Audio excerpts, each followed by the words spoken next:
दोस्तों एक 30 साल की महिला जो कि जिम के अंदर ट्रेनिंग देती थी। लंबी चौड़ी गोरी चिट्टी मजबूत कदकाठी की वो महिला दोस्तों बुलेट बाइक से चलती थी। अब वैसे पैसों का नशा तो हर किसी के पास होता है, उसके पास भी था। लेकिन दोस्तों उसे एक और चीज का नशा था, एक और चीज की हवस थी, और वो था मर्दों का नशा, नए नए लड़कों का नशा। और शायद इसीलिए वो जिम के अंदर काम करती थी ताकि उसकी जरूरतें पूरी हो सकें। लेकिन वो कोई नॉर्मल लड़की नहीं थी दोस्तों। एक साथ उसे दो दो लोग हैंडल करते थे, तब जाकर कहीं उसका पेट भरता था। और दोस्तों जब उससे भी उसका मन नहीं भरा तो दोस्तों उसने ऐसा खतरनाक काम किया कि जिसे सुनकर आपके रोंगटे खड़े हो जाएंगे। दोस्तों एक बहुत ही हैरत अंगेज कहानी है। आइए जानते हैं पूरी कहानी इस वीडियो में। लेकिन वीडियो में आगे बढ़ने से पहले बस वही रिक्वेस्ट कि आप वीडियो को लाइक कर दीजिए, चैनल को भी सब्सक्राइब कर लीजिए ताकि मेरा हौसला बढ़ता रहे। दोस्तों वैसे तो मेरी हमेशा कोशिश होती है कि आप लोगों को अच्छी कहानियां सुनाऊं जिसे सुनकर आप लोगों को मजा आए। लेकिन दोस्तों कुछ ऐसी कहानियां होती हैं जो बहुत खतरनाक होती हैं, जिसे सुनकर आपके रोंगटे खड़े हो सकते हैं। और ऐसी कहानियों से आपको जिंदगी में बहुत बड़ी सीख भी मिल सकती है। तो दोस्तों आज की कहानी कुछ ऐसी ही है। ये कहानी है असम की। शुरू होती है एक लव अफेयर से। एक लड़की जिसका नाम वंदना कलिता होता है, उसे एक लड़के जिसका नाम अमरज्योति डे होता है, उससे प्यार हो जाता है। वंदना कलिता जो कि आजाद ख्यालों की लड़की थी, उसके बहुत सारे दोस्त थे। एक प्राइवेट स्कूल में वो पीटी टीचर का काम करती थी। लेकिन अमरज्योति डे से उसको प्यार हो जाता है। और प्यार इसलिए भी होता है क्योंकि अमरज्योति डे के पास बहुत सारा पैसा होता है। उसकी माँ के पास 5 बड़े बड़े बंगलों होते हैं और एक में ये माँ बेटे रहते थे। बाकी 4 बंगलों को उन लोगों ने रेंट पर दे रखा था, जिससे अच्छी खासी इनकम आती थी। और अमरज्योति अपने माँ का इकलौता बेटा होता है और वो भी एक प्राइवेट कंपनी में जॉब करता था।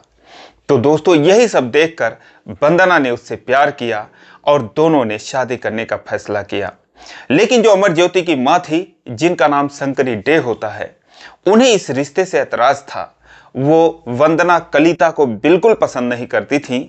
लेकिन दोस्तों बच्चों की जिद के आगे उनको झुकना पड़ता है। और दोस्तों 2013 में दोनों शादी कर लेते हैं। दोस्तों शादी के बाद अमरज्योति अपनी पत्नी वंदना कलिता को लेकर एक अलग बंगले में चला जाता है।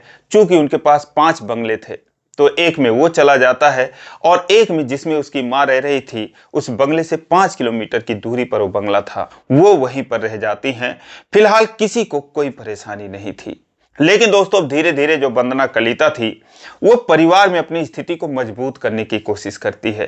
वो अपनी सास शंकरी डे का दिल जीतने की कोशिश करती है, उनकी सेवा पानी में लग जाती है, बराबर उनका हालचाल पूछती है। और दोस्तों फिर धीरे धीरे क्या होता है कि उनके बेटे और वंदना में झगड़ा होने लगता है।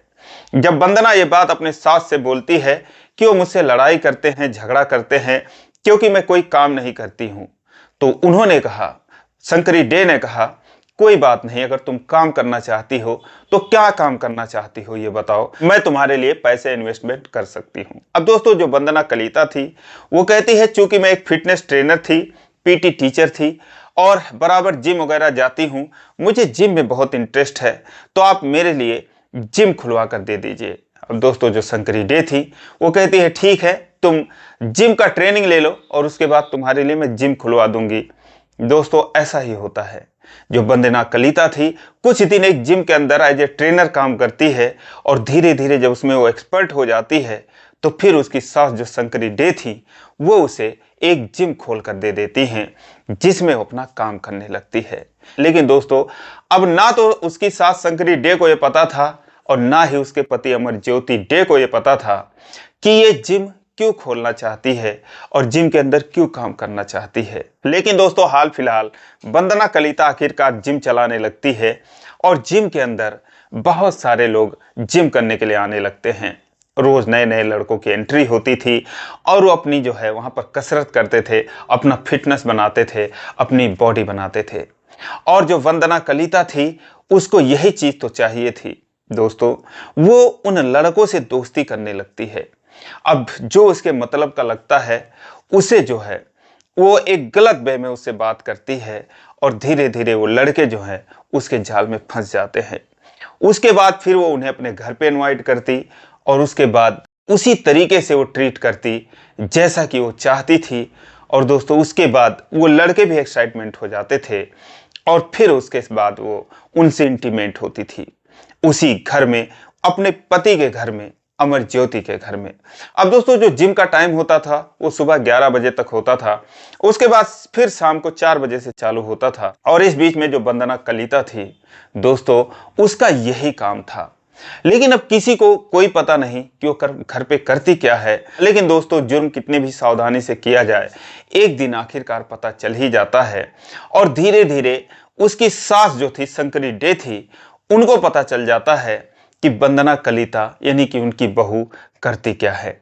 अब दोस्तों वो जो है उसे पैसों से सपोर्ट देना बंद कर देती हैं, उससे वो दूरी बनाने लगती हैं।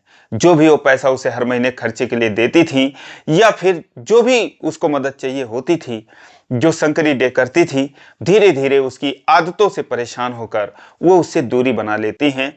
साथ में अपने बेटों को भी समझाती हैं कि बीवी है तेरी, उस पर तू नजर नहीं रख सकता और उसको तू काबू में नहीं रख सकता, वो क्या करती है तुझे कुछ पता भी है। अब दोस्तों कहीं ना कहीं इसी बात को लेकर अमर ज्योति में और वंदना कलिता में झगड़ा होता ही रहता था। अब इसके बाद झगड़ा और भी बढ़ जाता है। अब दोस्तों एक दिन क्या होता है कि अचानक से अमर ज्योति और शंकरी डे ये दोनों माँ बेटे गायब हो जाते हैं। जब वो गायब हो जाते हैं तो वंदना कलिता नजदीकी पुलिस थाने में जाती है और वहां पर उनकी मिसिंग रिपोर्ट दर्ज कराती है। दोस्तों पुलिस अपने काम में लग जाती है। अब दोस्तों माँ बेटे गायब हो गए, लेकिन शिकायत करने वाली सिर्फ घर की इकलौती बहू थी, तो शायद इसीलिए पुलिस वालों ने ज्यादा ध्यान नहीं दिया। और इसी तरीके से 2 महीने बीत गए। हालांकि इस बीच जो है वंदना कलिता थी वो बहुत परेशान थी, पुलिस वालों पर दबाव बनाती कि कैसे भी करके उनको ढूंढ कर लाओ। और उसके बाद वो कहती है कि अगर आप लोगों से ये केस नहीं हल हो पाएगा, आप लोग नहीं ढूंढ पाएंगे, तो मैं सीआईडी में एफआईआर करूंगी और उनसे गुहार लगाऊंगी कि वो मेरे पति और मेरे सास को ढूंढ कर लाएं। लेकिन दोस्तों इधर जो है वो जिम का काम चलता रहा और वंदना कलिता अपना काम करती रही। अब दोस्तों वो जिम का काम करती थी, लेकिन उसके सास के जो बंगले थे उनका जो देखभाल था वो उसकी सास के भाई करते थे, यानी कि उसके पति के मामा करते थे। वही किराएदार रखते थे, वही किराया वसूलते थे और वही अपनी बहन को हिसाब किताब देते थे। लेकिन अब उनकी बहन तो थी नहीं, उनका जो भांजा था वो भी नहीं था, तो दोस्तों वो जो पैसे थे वो अपने पास रखने लगते हैं। और ये चीज जो है वंदना कलिता को नागवार गुजरती है। वो सोचती है कि ये पैसे ये क्यों रख रहे हैं, मेरी सास और मेरा पति जो गायब है तो उनकी जो प्रॉपर्टी है उन पर जो है मेरा हक होना चाहिए। इसीलिए एक दिन वो जाती है थाने में और अपने मामा के खिलाफ यानी कि पति के मामा के खिलाफ एक रिपोर्ट दर्ज करवाती है और कहती है कि उनके पति का जो मामा है, उनकी सास का जो भाई है, वो पैसों का घपलेबाजी कर रहा है। हो सकता है कहीं ना कहीं उनके गायब करने में इसका ही हाथ हो। दोस्तों अब पुलिस को एक अंधेरे में एक रोशनी की तरह ये बात दिखती है। अब दोस्तों उसके बाद जो पुलिस थी वो जाती है अमर ज्योति के मामा के पास, उनसे पूछती है कि आप अपनी बहन का पैसा क्यों रख रहे हो, आप अपने उस भांजे की पत्नी को क्यों नहीं देते हो और आप क्यों पैसे का हेर फेर कर रहे हो। अब दोस्तों वो तो घबरा जाते हैं, वो सोचते हैं कि यार अभी तक तो मैंने एक पैसे का हिसाब किताब गलत नहीं किया अपनी बहन के साथ, और ये उनकी बहू जो है मेरे पे इल्जाम लगा रही है। वो घबरा जाते हैं। लेकिन उनका एक बेटा था जिसका नाम होता है निर्मया डे। वो दोस्तों पढ़ा लिखा होशियार लड़का था। अब जो निर्मया डे था उसको कहीं ना कहीं वंदना कलिता पर शक होता है, लेकिन वो पुलिस के सामने कभी गया नहीं था। लेकिन जब वो देखता है कि अब वंदना कलिता उल्टा उन्हें ही केस में फंसा रही है, तो दोस्तों वो जाता है उसी पुलिस स्टेशन में जहां पर वंदना कलिता ने उसके पिता के खिलाफ रिपोर्ट दर्ज करवाई थी कि उसके पति के मामा जो है हेर फेर कर रहे हैं, बेईमानी कर रहे हैं। वो जाता है थाने में और कहता है कि मुझे तो जो अमर ज्योति की पत्नी है वंदना कलिता, उसी के ऊपर ही शक है, क्योंकि जब से वो गायब हुए हैं तब से जो उनकी बुआ थी उनके अकाउंट से बार बार पैसे निकाले गए हैं, कई बार पैसे निकाले गए हैं और वो उनके पैसों का गलत इस्तेमाल करती है। कुछ और उसने सुराग दिया कि अभी भी जब वो लोग गायब हैं तो उसके बंगले पर रोज नए नए लड़के आते हैं। दोस्तों जब ये बात पुलिस सुनती है तो फिर वो तफ्तीश में लग जाती है और उसके बाद दोस्तों फिर वो होता है जिसकी किसी ने कल्पना भी नहीं की थी। अब जब पुलिस वाले वंदना कलिता के फोन का सीडीआर निकालते हैं, जांच करते हैं सब कुछ, तो दोस्तों वो कई लोगों के संपर्क में थी उस समय। अब दोस्तों पुलिस छानबीन में लग जाती है। जो शंकरी डे थी उनके पास 5 बैंक अकाउंट थे और सारे बैंक अकाउंट के एटीएम भी थे। सारा एटीएम जो था वो वंदना कलिता के पास था, यानी कि उनकी बहू के पास। और वो 2 महीनों में इन 5 खातों से करीब 5 लाख रुपए निकाली थी। जब पुलिस सीसीटीवी फुटेज का जांच करती है, हर एटीएम में चूंकि कैमरे लगे होते हैं, तो 1-2 एटीएम में वंदना कलिता दिख जाती है पैसे निकालते हुए। उसके बाद वो उसे उठाती है, कड़ाई से पूछताछ करती है और उसके बाद फिर वो सारी सच्चाई उगल देती है। अब दोस्तों वो जो बताती है उसे सुनकर पुलिस वाले भी दंग रह जाते हैं। दोस्तों जिम चलाने के दौरान उसके नए नए लड़कों से दोस्ती तो होती ही थी और उन्हें वो घर पर भी बुलाती थी, उनके साथ रिश्ता कायम करती थी। ये चीज उसके पति को नागवार गुजरती थी। लेकिन इससे भी जो खतरनाक बात थी वो ये थी कि एक साथ 2 बंदे थे। एक का नाम होता है धंती डेका और एक का नाम होता है अरूप दास। इन दोनों लड़कों से एक साथ उसकी दोस्ती हो जाती है। ये जो दोनों लड़के थे, अरूप डेका जिसकी उम्र 27 साल थी और धंती डेका जिसकी उम्र 32 साल की थी, और यहीं पर जो वंदना कलिता थी उसकी उम्र भी 31 साल की थी। तो ये तीनों जो है सिमिलर एज के थे। जो धंती डेका था और अरूप डेका था, ये दोनों जिम के अंदर ट्रेनिंग लेने के लिए आते हैं और धीरे धीरे वो लोग जो है वंदना कलिता के संपर्क में आ जाते हैं। वंदना कलिता उनसे दोस्ती करती है, धीरे धीरे प्यार होता है और उसके बाद एक दिन वो दोनों को अपने घर पे इनवाइट करती है। घर पर उनके आने से पहले से वो ऐसे कपड़े पहन रखे थे कि जिसे देखकर वो एक्साइटेड हो सके। अब दोस्तों इस तरीके से घर में वो अकेली थी, उनको इनवाइट कर रही थी, ऐसे कपड़ों में थी कि दोस्तों धीरे धीरे जो है मोमेंट वो बन ही जाता है जिसकी चाह उसको थी और जिसके लिए वो दोनों आए थे। दोस्तों उसके बाद वो होता है जिसकी कल्पना भी नहीं की जा सकती। ये तीनों लोग एक ही साथ इंटीमेट होते हैं, एक ही साथ इन लोगों में रिश्ता बनता है और उसके बाद फिर जाके वंदना कलिता को संतुष्टि मिलती है और फिर ये जो एक बार सिलसिला शुरू हुआ दोस्तों, फिर ये लगातार होता रहा। अब वो इतने फ्री माइंड से करने लगी कि दोस्तों फिर जब भी वो उसे मौका मिलता 2 लोग उसके घर पे आ जाते और इस तरीके से उसका चलता रहा। एक दिन जो है उसका पति दोपहर को ही ऑफिस से घर आ जाता है, अमर ज्योति। जब वो आकर देखता है तो गेट के बाहर एक काली टैक्सी खड़ी थी जो कि धंती डेका चलाता था। दोस्तों वो टैक्सी ड्राइवर था। जब उसकी टैक्सी खड़ी थी तो वो सोचता है कि टैक्सी मेरे घर पर क्यों खड़ी है, मेरी बीवी जो है वो तो बुलेट से चलती है, कभी वो टैक्सी वगैरह का इस्तेमाल करती नहीं है। फिर जाकर वो दरवाजा नॉक करता है तो दोस्तों दरवाजा अंदर से बंद था। उसके बाद फिर वो खिड़की से किसी तरीके से देखता है तो दोस्तों वो जो देखता है वो शायद कोई नहीं देखना चाहेगा। उसकी पत्नी धंती डेका और अरूप डेका, ये तीनों जो है आपत्तिजनक स्थिति में थे। अब दोस्तों वहीं पर ऑन द स्पॉट जो अमर ज्योति था वो जोर जोर से चिल्लाने लगता है और अपनी पत्नी को बुरा भला कहने लगता है। अब दोस्तों उसको देखकर ये तीनों घबरा जाते हैं। लेकिन दोस्तों जो धंती डेका था और अरूप डेका था वो तो कमरे से भाग जाते हैं अपने कपड़े वगैरह लेकर।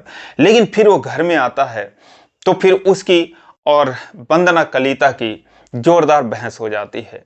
वंदना कलिता उससे माफी मांगती है, लेकिन वो कहता है उसे यही मौका मिला था जब उसने रंगे हाथ पकड़ा था। वो बोला कि तुम अभी तक नहीं सुधरी तो आगे भी नहीं सुधरेगी। दोस्तों वो कहता है कि अब मुझे तुझसे तलाक चाहिए। वो तलाक की बात पर अड़ जाता है और उसके बाद दोस्तों फिर वो जो है अपनी माँ के घर चला जाता है।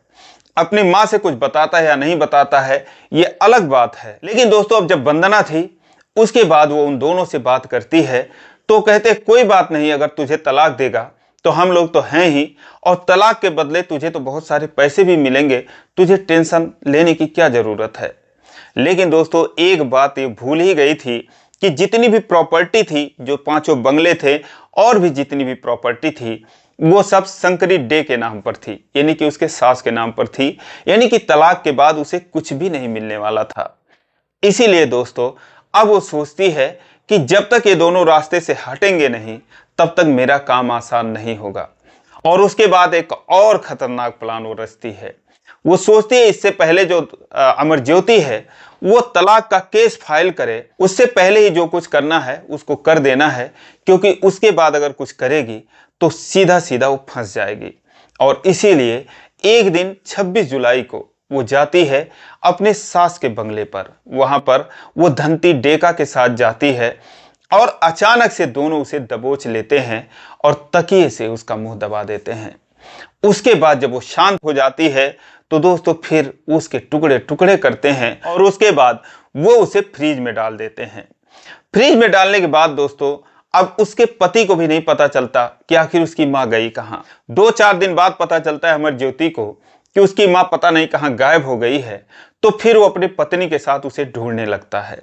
लेकिन इससे पहले वंदना कलिता सोचती है कि इसको कुछ शक हो जाए, उसको भी हटाने के बारे में सोचने लगती है। और दोस्तों उसके 15-16 दिन बाद यानी कि 14 अगस्त को वो सेम उसी तरीके से जिस तरीके से शंकरी डे के साथ उन लोगों ने किया था उसी तरीके से वो अमरज्योति के साथ भी करते हैं। उसका भी वही हाल करते हैं और उसको भी टुकड़े टुकड़े करके पन्नी में पैक कर देते हैं, फ्रिज में डाल देते हैं। अब दोस्तों अमरज्योति को ठिकाने लगाने के बाद उसी शाम को एक बार फिर धंती डेका, अरूप डेका और वंदना कलिता एक बार फिर आपस में एक साथ रिलेशन बनाते हैं। अब दोस्तों वंदना कलिता अपने रास्ते का कांटा तो हटा चुकी थी, लेकिन उसे समझ में नहीं आ रहा था कि अब इनको फेंके कहां पर। तभी ये तीनों मिलकर प्लान करते हैं कि पड़ोसी राज्य मेघालय में ले चलकर इनको वहीं कहीं फेंक देते हैं। दोस्तों एक रात वो कार में उन सारे पॉलीथीन को डालते हैं और उसके बाद मेघालय की ऊंची ऊंची पहाड़ियों पर जाते हैं। जितनी ऊंची पहाड़ियां उतनी ही गहरी खाई। और फिर जहां पर वो सोचते हैं कि कोई जानवर खा जाएगा या फिर वहां से बदबू भी नहीं आएगी, इस तरीके से किसी को पता नहीं चलेगा, तो इसीलिए वो शंकरी डे को कहीं और फेंकते हैं और उसके बाद अमरज्योति डे को दूर कहीं दूसरे खाई में फेंकते हैं। लेकिन अब पुलिस के सामने वंदना कलिता सारा जुर्म कबूल कर चुकी थी। और दोस्तों उसके बाद फिर उन दोनों को भी पकड़ा जाता है और उसके बाद वो लोग सारी कहानी बताते हैं कि कैसे हम लोगों ने मारा और कैसे जो है टुकड़े किए। और उसके बाद सारा कुछ जितने भी कपड़ों में उन्होंने सब कुछ साफ किया था, फर्श वगैरह, वो सब छत पर ले जाकर जला देते हैं सारे कपड़ों को। और इन जलते हुए कपड़ों को जो पड़ोसी थे उन्होंने भी देखा था और जब पुलिस जाती है उन पड़ोसियों का बयान दर्ज करने तो बताते हैं कि हाँ छत पर कुछ चल रहा था 25 अगस्त की रात को और उसकी लपटें बहुत तेज थीं। लेकिन दोस्तों अब सारा कुछ मामला खुल चुका था। उसके बाद उन लोगों को साइड पर लेकर जाया जाता है और जहां पर जो उसकी सास थी शंकरी डे के कुछ हिस्से बरामद होते हैं, लेकिन अमरज्योति का कुछ भी पार्ट्स नहीं मिलता है। दोस्तों फिलहाल इन तीनों लोगों के खिलाफ 1400 पेजों का चार्जशीट दाखिल होता है और उसके बाद इनको जेल में भेज दिया जाता है। दोस्तों ये रही कहानी। जिसने भी वंदना कलिता के कारनामों के बारे में सुना उसका कलेजा कांप गया। आपको कैसा लगा कमेंट करके जरूर बताएं। दोस्तों फिर मिलेंगे अगले वीडियो में, तब तक के लिए जय हिंद।